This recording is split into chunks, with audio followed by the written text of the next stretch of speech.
भंडारा जिल्ह्यातील साकोली पोलिसांनी अंमली पदार्थाच्या तस्करी विरोधात मोठी कारवाई करत तब्बल 1,34,78,000 रुपयांचा मुद्देमाल जप्त केलाय। पाहूया हा विशेष रिपोर्ट। रायपूरहून नागपूरकडे गांजा घेऊन जाणाऱ्या ट्रकवर ही कारवाई करण्यात आली असून 2 आरोपींना अटक करण्यात आली आहे।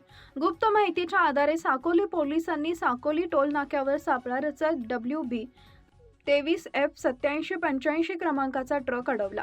ट्रकची कसून तपासणी केली असता त्यामध्ये लपवून ठेवलेला 399 किलो 560 ग्रॅम गांजा आढळून आला। जप्त गांजाची किंमत 99,78,000 रुपये असून ट्रकसह एकूण 1,34,78,000 रुपयांचा मुद्देमाल पोलिसांनी जप्त केलाय। या प्रकरणी ट्रक चालक पंकज कुमार भूषण यादव राहणार बिहार आणि क्लीनर बापी बादल मलिक राहणार पश्चिम बंगाल यांना अटक करण्यात आली आहे। दोघांविरुद्ध साकोली पोलीस ठाणे। नमस्कार।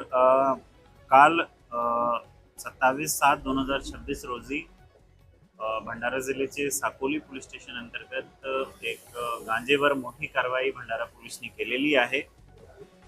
याच्यामध्ये जे सेंदूर बाफा टोल नाका आहे तिथे गोपनीय माहितीच्या आधारावर एक गाडी आम्ही इंटरसेप्ट केले।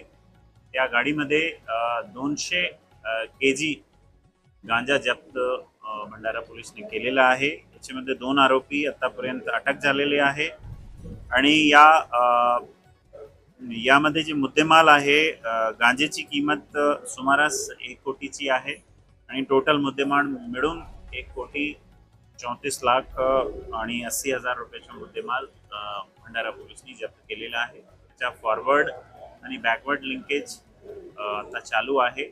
हा गांजा प्राइमा फेसी आता असं समोर आलेला आहे की उडीसावरून हा निघाला होता ट्रक। मुंबईसाठी ट्रक जात होता। वेगवेगळ्या ठिकाणी बरेचशा ठिकाणी हा यांचा असा मोडस होता की बरेचशा ठिकाणी हा गांजा द्यायची होता।